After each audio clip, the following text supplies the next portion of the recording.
natin to. So good morning po mga kapatid. Ito naman ang pag-usapan natin. Si ES Recto. Kinasuhan po ulit kanina sa Office of the Ombudsman. Dahil po sa 60 billion PhilHealth Fund. Actually 89 point something 'yan na kinuha in order niya, inutos niya sa PhilHealth na ibalik sa National Treasury kasi hindi naman daw nagagamit. 'Di ba? Tapos 'yun sinundan pa ng mga senador natin yung pondo, 'di ba? Pinagkaitan pa. Ay nako. So eto nga ho kanina sabi rito, a group of concerned citizens, halo-halo yung nagsampa ng kaso ngayon Panibago ito, bali nga pangalawa. So may mga doktor, abogado, PhilHealth members ang nagsampa ng kasong plunder and other complaints before the Office of the Ombudsman laban po kay Ralph Recto at saka kay Emmanuel Ledesma na naman. Yung surgeon sa mahabang panahon at inappoint ni PBBM para maging presidente ng PhilHealth kung na nagkakamali. Then the complainants urge the Ombudsman to conduct preliminary investigation to determine possible criminal, civil, and administrative liability against the respondents, including technical malversation, graft plunder, and grave misconduct. Yan, pareho rin nung mga unang kaso na isinampa laban po sa kanila. Ang nagsampa nung nauna ay yun pong mga DDS ito. Mga DDS po yung mga naunang nagsampa ng kaso diyan. Yan. So kung naalala niyo yung content natin nung nakaraan tungkol dito. So papaliwanag ko lang din po ulit sa inyo yung mga plunder, technical malversation, grave misconduct. Yan ko at saka yung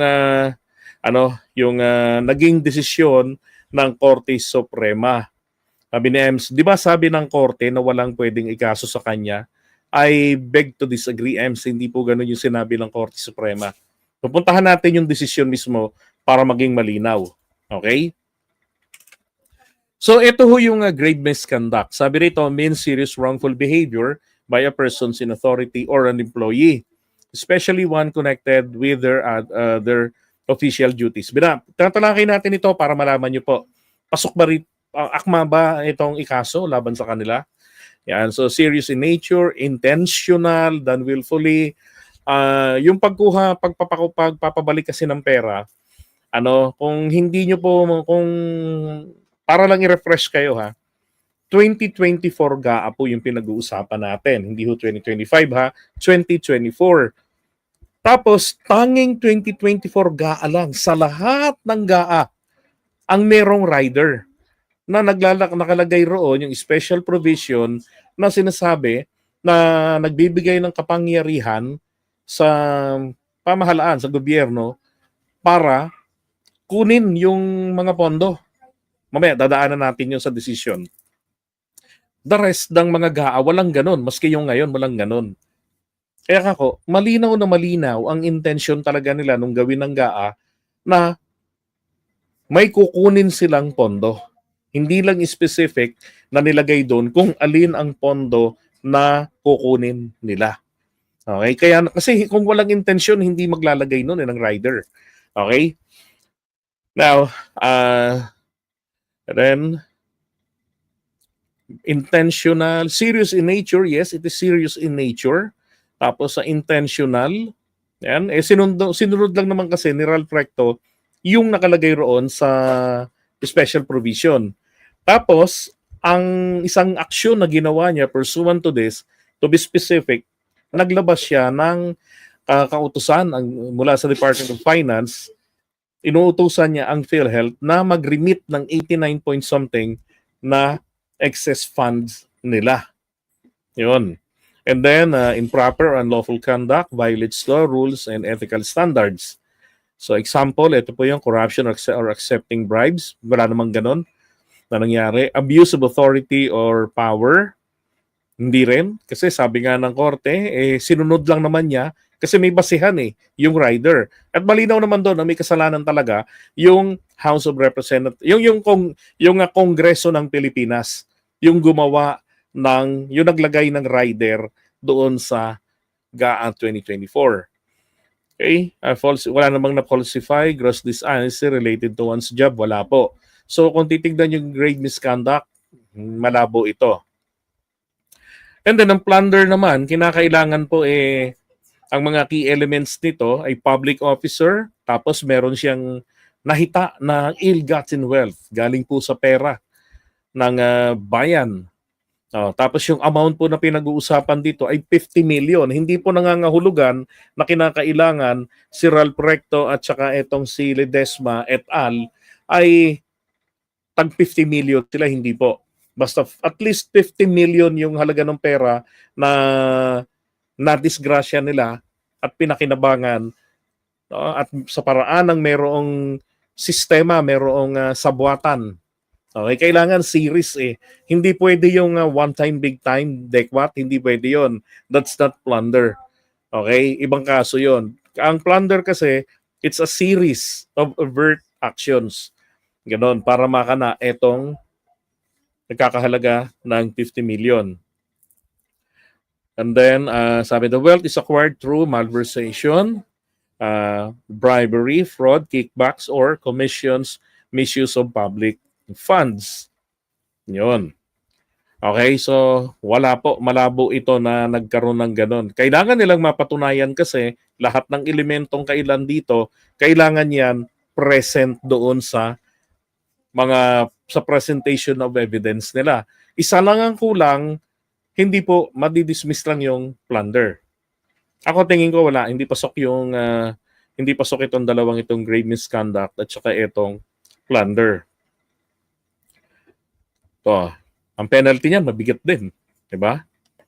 Sabi dito, a government official repeatedly diverts public funds, tapos ibig sabihin alam niyo naman ibig sabihin ng divert public funds and then tanggap ng mga kickback, nakikinabang siya, and that's illegal, 'di ba? Tapos meron siyang nagkamal siya ng 100 million o mababa o mataas pa diyan, basta nagkapera kahit piso. Kasi wala pong tinakdang amount para sa plunder kung magkano yung kinita mo. Kung kumita ka ng piso pero kasabwat ka sa pampandarambong, pare-pareho lang po yan. Piso ang kinita mo, 1 bilyon ang kinita mo, pareho lang po yan. Nag-plunder kayong grupo nyo. Then, yan ang parusa sa inyo. Okay? So, malabo itong plunder. Ngayon, ito ho yung technical malversation na isa sa mga ikinaso sa kanila. Ang sabi rito, it means the use of public funds or property for a public purpose different from what the law or budget specifically provides without intent to gain or defraud. So, dito po sa parting ito, malinaw, wala raw pong intensyon ng korupsyon.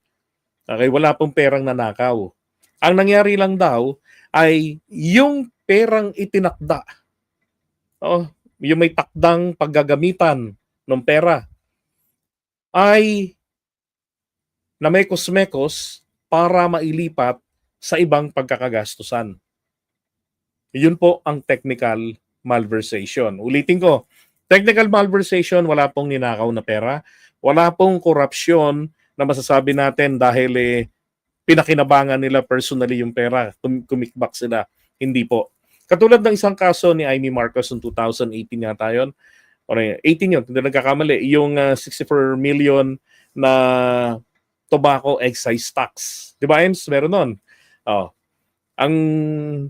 Ang tobacco excise tax, yung batas doon, ang sinasabi doon, itong taxes na kinita na mula doon sa mga imported tobacco products ay nakalaan para pantulong, pang-ayuda sa mga magsasaka ng tabako.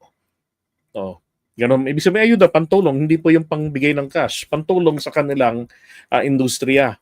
Ang ginawa ni Amy, kinuha yung pera, ginamit doon sa kanyang mga pet projects. Kahit na barangay captain o yung isang barangay na wala namang manananim ng tabako, nakatanggap. Yun po yung technical malversation. Safe yung pera ng bayan, sa iba nga lang ginamit rather than doon sa itinakda ng batas kung saan ito nararapat na gamitin. Okay? Nagbenepisyo, paano nila mapapatunayan na nagbenepisyo si Ralph Recto 60 billion na yan kung plunder? That's correct. And that's what I was saying. So, ito ho ang isang po pwedeng pumasok kay Ralph Recto kung yung 60 billion na yon, yung 60 billion na yon po kasi, ang pondo na yan ay ipinangpondo doon sa unprogrammed appropriations. Pinampondo yon. And apparently, yung unprogrammed appropriations, bahala ka kung saan mo gagamitin yung pondo eh. Oh, basta't yung hindi nga dapat tawaging standby funds yan eh. Basta't nandun lang, tinakda lang dyan ng GAA, magkano ang magiging pondo nitong unprogrammed appropriations. Let's say 10 billion. So hanggang doon lang 10 billion lang. Pero pag-release ng budget ng January, walang laman na pera, walang natatanggap doon. Kalaunan kapag may mga excess tayo, may mga extra tayong revenue mula sa mga taxes, then sa mga buwis, ganyan, ng mga GOCCs.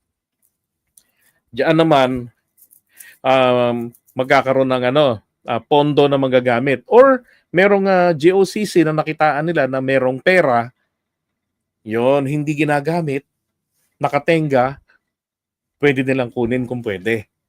Kaya kasi usually yung mga GOCCs na yan, intention talaga diyan, sila ay mag-produce ng pera, ng revenue para sa gobyerno.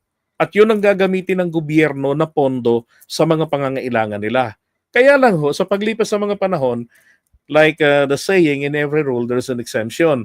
Etong PhilHealth ang isa sa mga exemptions kasi yung source of fund nito ay naka-earmark, itinakda talaga ng batas.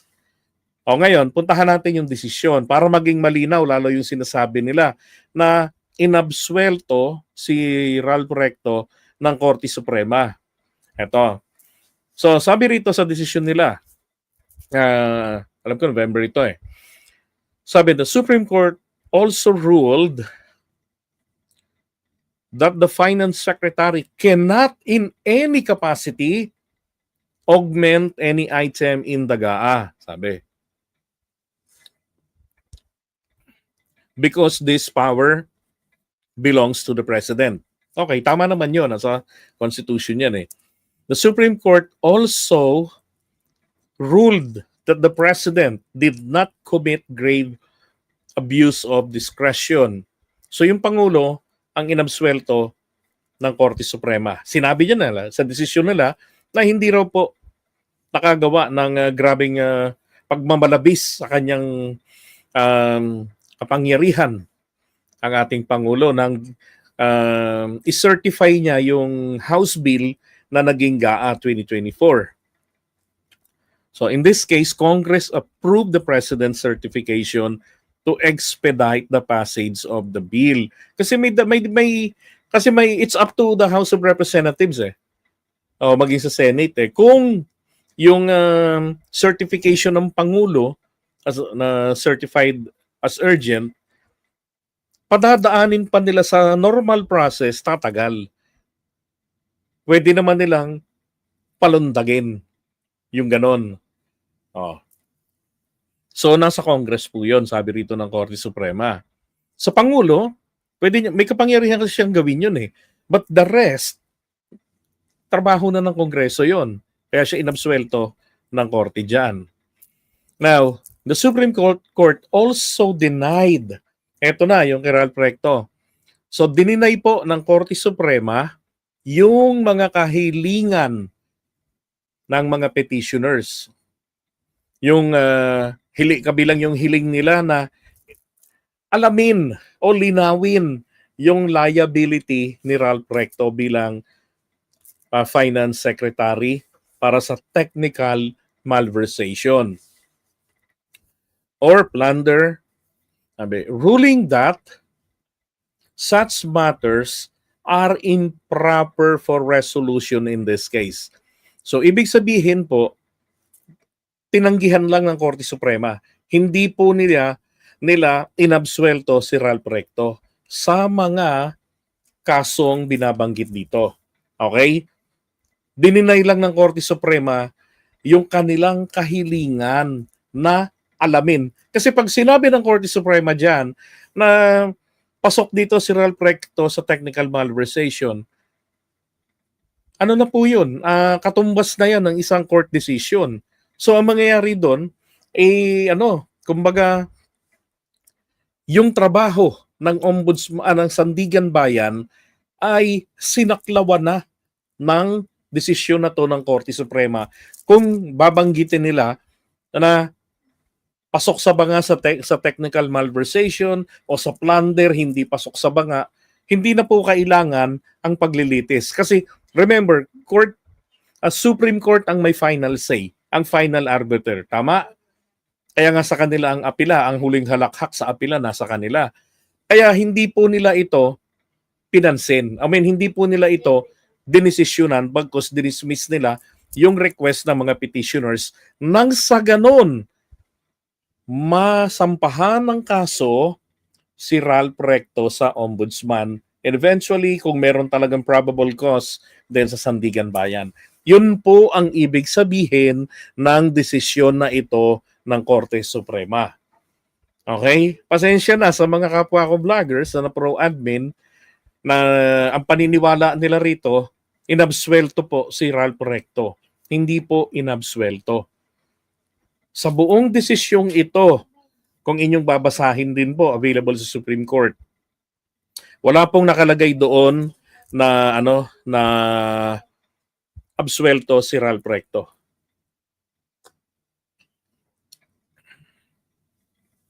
Okay? Sabi, the only issue properly, ang akma lang daw po na usapin doon sa petition ay alamin yung validity. Pag sinabi nating validity ng mga issuances, yung constitutionality. Pag sinabi mong constitutionality, kasang-ayon ba sa constitution natin? Yun po yung ibig sabihin doon. So kung hindi nyo po yan mag-gets o ayaw nyong intindihin, ayaw nyong tanggapin, wala po akong magagawa. Punta kayo sa law office, pa-explain nyo po ito. Okay? Kung di nyo pa rin pong matanggap, may problema na ho kayo. Pagiging kulto na po yan. Okay? Pagka ganyan, see no evil, hear no evil, ika nga. Kulto na po yan. Masama na yan. Alright? Now, with regard to the separate opinions, wala pong bearing yung mga separate opinion nila. Ito lang yung personal opinion nila, ganoon. Pero kung ano yung pinagkaisahan nila na desisyon, yun po, kung ano yung napagkasunduan ng nakararami sa kanila sa Korte Suprema, ito, unanimous to eh. Oh, yun po ang may bearing. Again, yung mga separate opinion, wala po yan. Okay? Kasi kung may bearing itong mga to, hindi ubrang ang pangit kasi lumilitaw na binabangga nila yung pinakadesisyon. Isa lang yung bumabangga. Di ba magiging magulo? No? Kaya walang bearing yan. Wag yung pagpapansinin yung mga separate opinions. Kung gusto nyo lang malaman ang mga opinion nila, then go ahead and do that. Pero hanggang dito lang yung desisyon ng Korte Suprema na inuutos, ibalik yung 60 billion pesos sa PhilHealth. Yon. Now, ito kasing pera na to, papasok po dito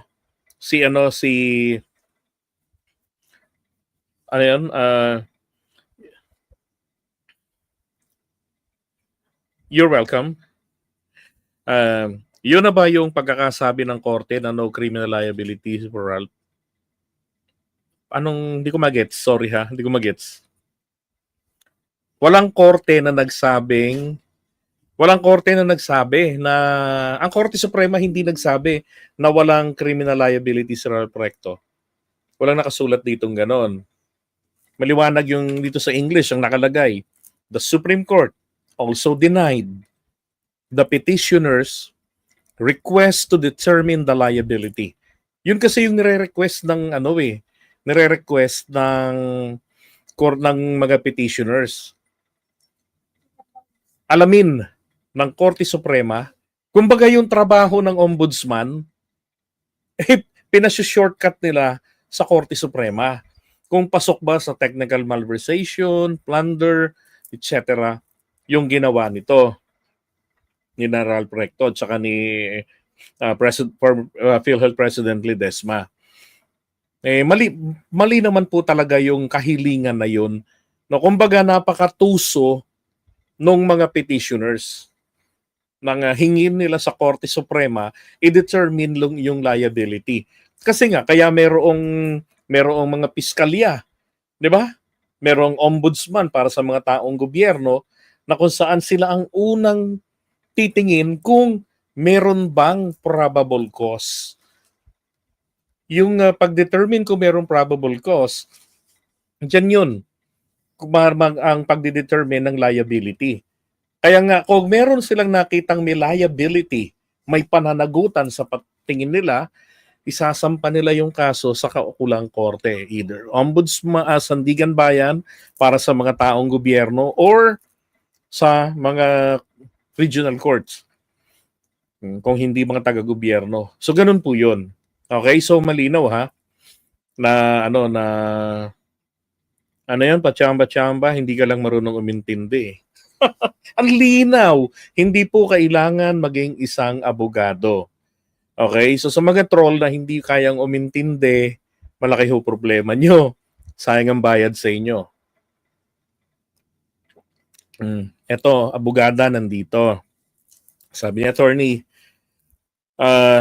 tama, filing of a case is a legitimate legal process to any individual or group seeking accountability from public officials under Philippine law. The legal process is in the hands of the ombudsman. Okay? Thank you. Okay? So yun, kaya po hindi totoo na safe na si Ralph Recto sa bisa ng desisyon ng Korte Suprema. Okay? Kung meron mga kapwa ko vloggers na magtatanong sa akin, I'm willing, just PM lang, then on cam. Tawag dito, mag-ano na lang tayo, tawag dito, meet na lang sa camera, sa messenger, explain ko to. Ito lang, simple lang. Hindi lang kasi diniretsa ng Korte Suprema na hindi namin trabahong i-determine yan. Ombudsman ang gagawa dapat dyan. Or yung Department of Justice. Hindi lang nila diniretsa yung ganun para gumana yung common sense. Okay? Kaya nga nagulat po ko nung sinabi ng iba na inabsuelto si Ralph Recto. Dinatuwa naman ako. Lalo na nung huling inutos ang 60 billion ibalik. Kaya lang, nung makita ko itong nabasa ko, sabi ko kailangan kong mag-content. Kailangan ko itong i-content para ipaliwanag na mali sila. Diba? That's correct, Rainbow Adventure. Layman's term. Napakalinaw. Basic na basic yung paliwanag dito ng Korte Suprema. Okay? Okay, so iwan natin ha. So abangan na lang po natin. Ako, tanungin niyo ako personally kung bakit technical malversation of funds. Well, tignan na lang po natin kung mai-establish nila. Kailangan kasing ma-establish dito ng mga petitioners, yung mga nagdemanda sa kanya, na yung pera na 60 billion na i-replenish natin. Tayo, taong bayan, ang magre-replenish. Hindi po si Ralph Recto, hindi dapat yung nagkamali, yun ang yun ang mag-replenish di ba? Siya nagkamali na-deprive yung taong bayan dun sa benepisyo ng 60 billion. Pwedeng napalaki kasi yung serbisyo Ang problema, sa iba na gamit. Kapag na-establish po na yung pera na 60 billion na inilagay nila sa unprogrammed appropriations ay nagamit sa ibang bagay, for example, sa scholarship, nagamit sa tawag dito, hospitalization ng sino-sino, nagamit sa flood control. Nako, patay tayo rito. Pasok po siya sa technical malversation. Kasi ang technical malversation, hindi po ninakaw ang pera, bagkus pinakialaman lang ito at nagamit sa ibang pagkakagastusan. Yun ang technical malversation. Ang pinarurusahan po kasi rito ng batas ay yung pakikialam mo sa pera na hindi naman yung pera na may tinakda na kung para saan ito gagamitin lang.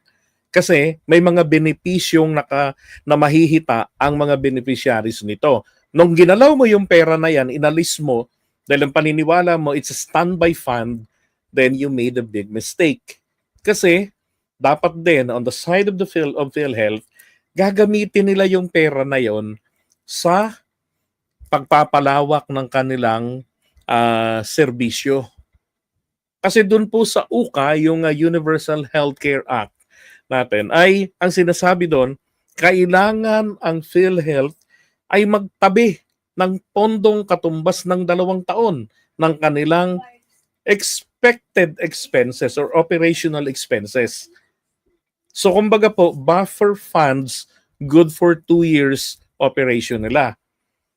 Ngayon, kung may natitira silang pera, ang dapat po nila daw gawin, base sa batas doon, i-invest ito. Hindi po i-surrender sa National Treasury. I-invest ang nakalagay.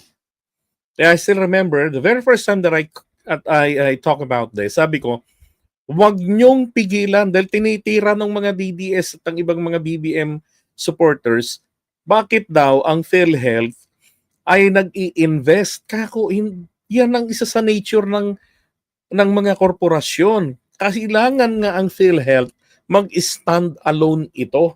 Yung kaya niya nang tumayo sa sarili niya na hindi na umaasa sa mga subsidy ng gobyerno. Ngayon, sabi ron sa batas sa UKA, ay kung may sobra pa kayo after kung makapagtabi kayo ng katumbas ng 2 years na buffer funds ninyo, then i-invest ninyo yung excess money. Hindi ninyo itatambay. Nang sa ganon, pag kumita yun, gamitin sa pagpapalawig ng coverage ng mga serbisyo. So malaking ginhawa sa mga members. Okay? Yun po ang nadisgrasya rito ni Ralph Recto sa 60 billion na yan. And to be honest with you, ako'y naniniwala na nadisgrasya talaga sa ibang proyekto yung 60 billion.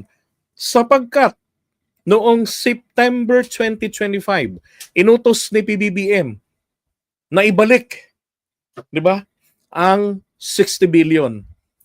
May naibalik ba ang Department of Finance? Di ba? Wala hong naibalik sa PhilHealth. Kinontent ko yun, tuwan-tuwa ko na inutos ng ibalik. Nung ako'y kino-question na, I made a research, I found out walang ibinalik. Ano to, niloko na naman din si PBBM ng tauhan niya ng Department of Finance. 'Di ba? Wala nang update ang Pangulo what happened sa kanyang kautusan. Hanggang sa ito na nga bumaba yung desisyon ng Korte Suprema confirming na walang naibalik kaya inuutos nilang i-replenish yung 60 billion na yan sa pamamagitan na ng buwis ng taong bayan sa GAA 2026. Okay?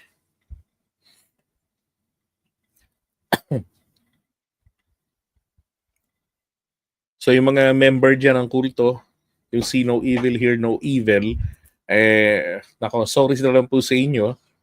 Diba? Kasi hindi nyo pwedeng lokohin yung sarili ninyo. Hindi porke tayo po ay admin supporter, ang sasabihin ko na lang sa inyo para masayahan kayo kung ano yung sa tingin ninyo pabor sa inyong gustong marinig. Paano naman dun sa mga truth seeker? Diba? Deserve po nila yung maliwanagan. At yun po yung aking trip sa ating content dito sa ating channel. Regardless kung may magalit o wala, edi masaya. Kung meron, Eh di magalit kayo. Pero I'm sure mapagbubulay-bulay ninyo na totoo nga pala. 'Di ba? Ito yun, oh. Special provision yung rider na nag-uutos. Nag-authorize na sabi, return the fund balance. Ito yung fund balance na to. Ito yung sinasabi ko sa inyo na yung kabuang expenses, yung estimate nila, tapos yung susobra doon, sana maitatabi nila para dyan, then ito yung kukunin natin. Yun. DO Finance Circular, ito yung issue ni Real Proyecto, 89.9 million ang nakita niya na pwedeng kuning pera sa PhilHealth. Ang katangahan naman din ng taga PhilHealth, nila Ledesma, hindi pa pala sila nakapagtatabi ng katumbas ng 2 taon. Dun sa fund balance na yan, dapat dyan, labas na yun. Excess na yun. So kung magkano yung natira doon, yung supposed fund balance, ang under ng UKA, ng Universal Healthcare, i-invest yun, hindi ibibigay sa national government. Batas yan ng UKA. At saka yung tobacco excise tax. Diba? So may ganung may mga batas kasi.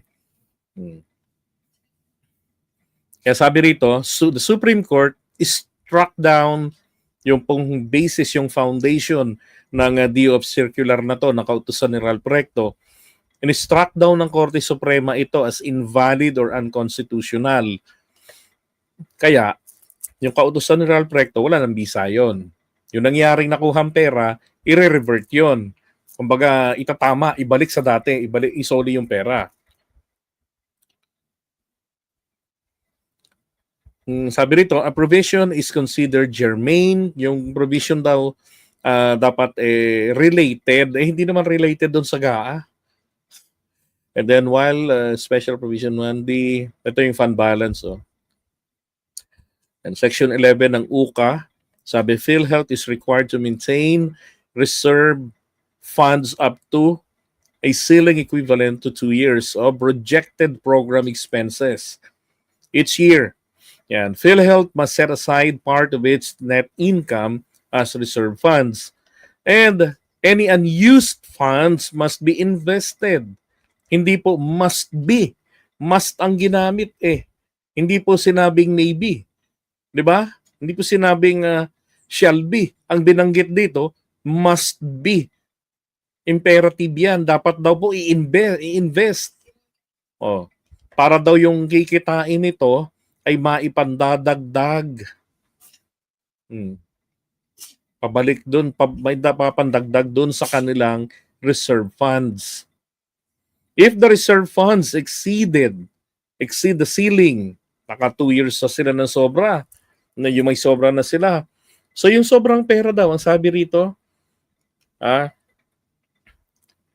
must be used to increase benefits under the National Health Insurance Program, NHIP, and reduce members' contributions para bumaba na rin yung mga bayarin. So yung mga kababayan natin, OFWs, kumari 300 binabayaran monthly, pabawasan na yon. Baka maging 150 na lang o baka 100 o 20 na lang. Kalaunan, di ba? Ganon ang purpose nito. Kasi kumikita yung sobrang pera nila sa investments. 30 anyos na po mahigit ang PhilHealth. Hindi naman. Tama, magti-30 anyos ng PhilHealth. Tapos hindi pa sila stand-alone. Di ba? Dapat stand-alone na nga sila sa tagal na Alright, so ito naman pag-usapan natin. Teka. Tingnan tayo ibang comments. Hey, good evening. DDS lang ayaw tumanggap ng paliwanag. Basta kung anong sinabi ng vloggers nila, kahit fake yun ang ilalaban nila. Yan ang dapat sa kanila. Hindi kasi mga DDS naman kasi, kahit nasa fake news kumakapit sila apparently.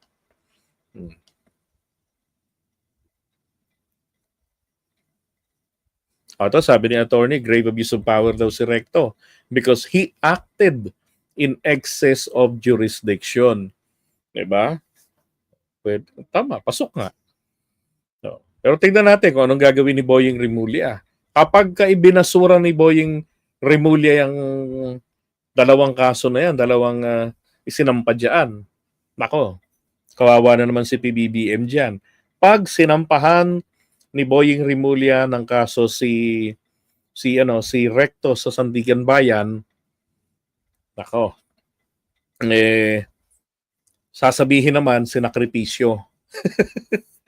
Kaya nga ganun ka-importante yung mga paliwanag, yung pagpapaliwanag. Bakit? Jurisdiction niya kasi, di ba? Sinabi ng Korte Suprema. May kasi, ako nakita ko meron talagang intensyon na kanain yung pera, yung pondo eh. Kunin yung pondo. Kaya naglagay sila ng rider para later on may authorization ng Finance Department. And to be specific, di ba? Kukunin na lang doon. Kasi yung mga GOCC po natin, katulad na lang nitong Philippine Ports Authority, pinakamalakas mag-produce ng revenue yan para sa gobyerno. Tapos etong PCSO. Oh, nung kausap nga namin nun si Mel Robles sinasabi ni Mel Robles na hindi namin kailangan ng pondo ng gobyerno. Hindi namin kailangan na kung kami papaharapin sa Kongreso, minsan parang pinaharap sila ng House of Representatives. Tinanong sila kung magkano ang kanilang kailangang pondo. Sagot niya, hindi po namin kailangan ng pondo. Kami po ang nagbibigay ng pondong panggastos sa gobyerno. Yun ang PCSO. Di ba yun yung gustong-gusto ni Chavit? PCSO para sa pamangkin niya. Yung tamo, grabe, tagal na, 1995, kapatid.